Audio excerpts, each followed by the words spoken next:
Hey, it's Dr. Murray from Murray Natural Integrated Health here in Hastings, Nebraska, doing a short video on insulin and intermittent fasting. Many people have a lot of weight loss concerns and have concerns about obesity and just not being able to lose weight.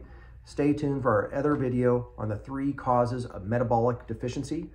But regarding insulin, insulin is often the big bad guy, and it's a good idea for those that do have problems with weight, gaining too much weight, can't lose weight. It's a great idea to try and manage insulin levels.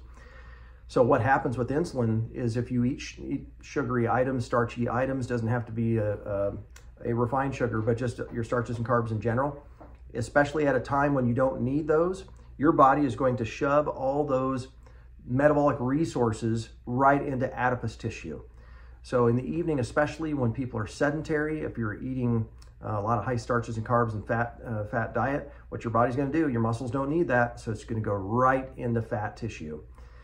So what we all commonly recommend is some fasting. Now fasting, everybody fasts. Normally you should be fasting, a normal person fasting around 12 hours. So if you don't eat it, or if you eat at 6 o'clock at night, you wouldn't be eating until 6 o'clock in the morning. Unfortunately, this is the biggest thing, is that you shouldn't be consuming a lot of foods right before you go to bed, right? So when you're going to bed and you go to bed at, let's just say 10 o'clock in the evening, and you eat at 8 or 9 o'clock at night, sorry, that is going to be a large obstacle for you to lose weight. So extending your fast, just extending your fast by 3 or 4 hours past that 12-hour kind of normal fasting time, for the majority of people is a good way to help decrease insulin load on your body.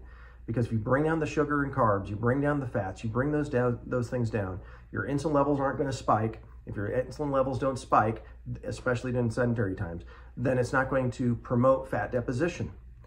High insulin status also drives up inflammatory mediators such as prostaglandin E2 and some of the inflammatory process in the body.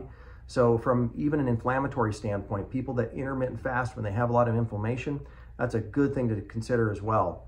So extending a person's fast is perhaps on most days of the week, not eating after 3 or 4 o'clock in the afternoon.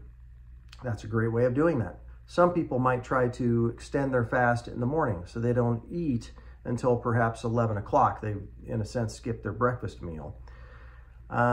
There's a lot of controversy on when is the best time to fast.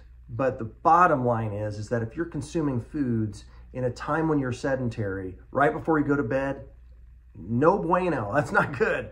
It's not going to be good for your metabolism. It's going to be part of the reason why you have difficulty losing weight.